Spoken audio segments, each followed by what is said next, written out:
Hi guys, welcome to another edition of All Things Real Estate.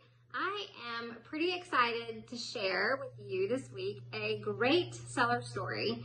It is a crazy one about some things that happened during inspection. You're not going to want to miss it, so stay tuned. All things real estate and all things real estate.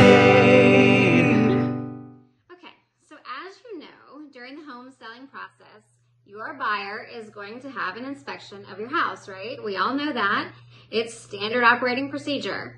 So what happened with this home seller is that, first of all, we got multiple offers on her house.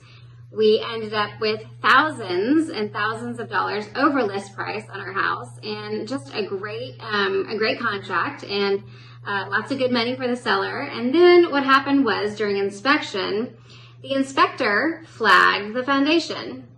I was super surprised that the foundation was flagged in this house because it had no signs of foundation problems. It didn't have any real cracks in the walls. It didn't have any cracks in the floors. It didn't have any doors sticking. It didn't have any windows that wouldn't close. All of those are classic signs of foundation issues. This house had zero of those. So, I was pretty shocked when the agent called me and told me that the inspector had flagged the foundation. I was doubly shocked when she said that they had had a foundation company come in after the foundation was flagged and assess the foundation. I was shocked because that is not good strategy when you're selling a house, or frankly when you're buying a house.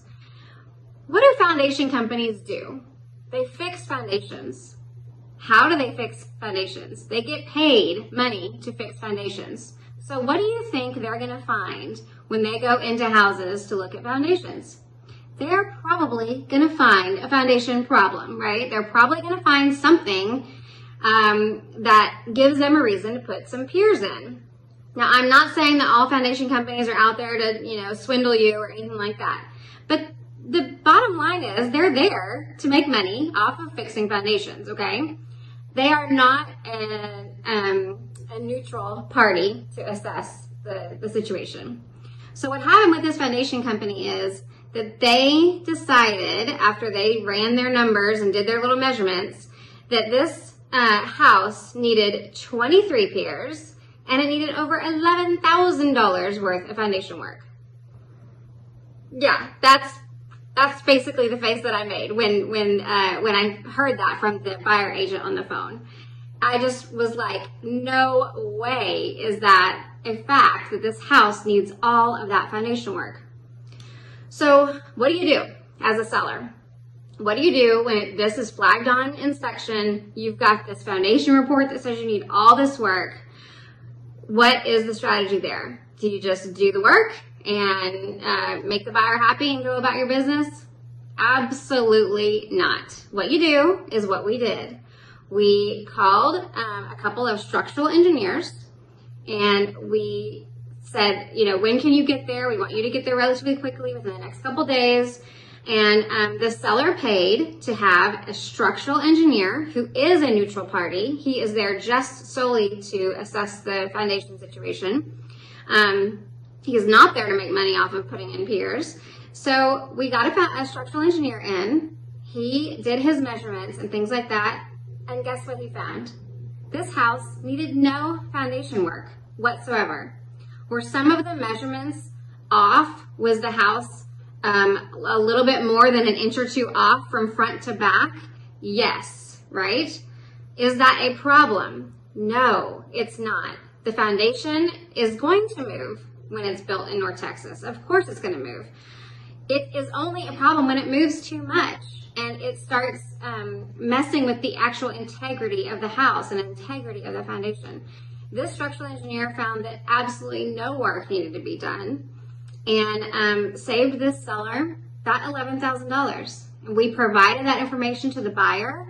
We let the buyer, of course, make their own assessment as to who they wanted to believe. Did they want to believe the foundation company who said that it needed all this work?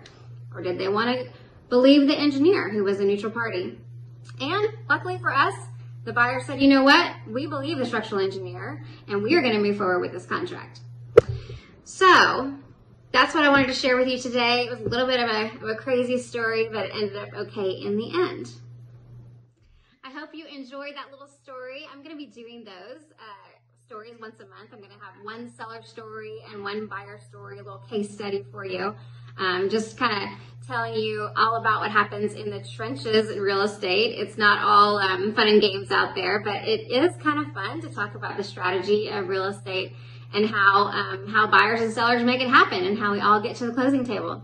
So I hope you tune in next week for another installment of All Things Real Estate, and I will see you next time. Bye-bye. All things real estate and all things real estate.